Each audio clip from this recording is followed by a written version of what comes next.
Supreme court ने जो आदेश दिया है वो उसके बारे में हमारा ये मानना है कि उनके प्रति अत्याचार कर रहा है सुप्रीम कोर्ट। कारण क्या है कि पशुओं को या कोई भी जीव हो, सबको आज़ादी प्रिय होती है सर।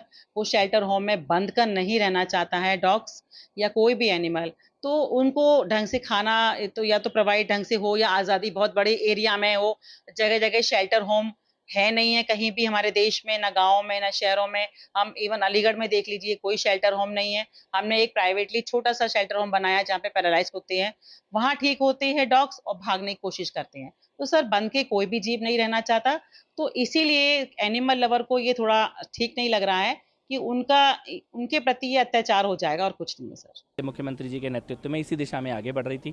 बेसहारा पशुओं के कल्याण के लिए हम लोग संकल्पित हैं और आज का सुप्रीम कोर्ट का जो निर्णय है ये हमारे रास्ते में जो थोड़ी बहुत बाधाएं, कानूनी अड़चनें आ रही थी, उनको दूर करने का काम करेगा।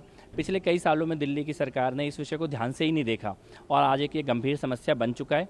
हम सुप्रीम कोर्ट के इस निर्णय को समयबद्ध तरीके से दया, करुणा और मानवता की भावना को साथ में रखते हुए इस निर्णय को लागू करेंगे। रेगुलर तो हमारे पास शेल्टर होम नहीं है, मगर 10 हमारे यहाँ जो स्टेरिलाइजेशन सेंटर काम कर रहे हैं, तो उसको हम बढ़ा सकते हैं। मगर अब माननीय जो सुप्रीम कोर्ट का ऑर्डर है उस पर एक्शन होगा और तुरंत ही टेम्परेरी हो, परमानेंट हो, हम उसको शेल्टर होम बनाएंगे और कोशिश करेंगे कि हम 100% इसका रिजल्ट दें। आज हमने सुप्रीम कोर्ट में एक काउबॉय जजमेंट को प्रोनाउंस होते हुए सुना, जहां पे जज ने एक वेस्टर्न मूवी है गुड बैड एंड अगली, पुराने ज़माने की अंग्रेज़ी पिक्चर, उसका हवाला देते हुए कहा कि जब शूट करना हो तो बात नहीं करनी चाहिए, शूट कर देना चाहिए।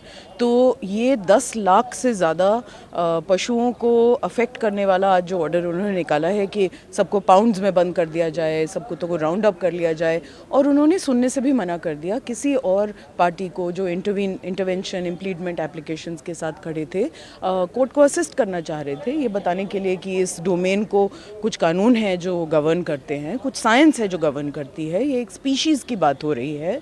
कोई ऐसे ही हम मन गढ़ंत कानून नहीं बना सकते और कोर्ट का तो काम ही है कि वो एग्जिस्टिंग लॉ को एनफोर्स करने में मदद करें। आज हमने कोर्ट को ये कहते हुए सुना कि we don't care about the law.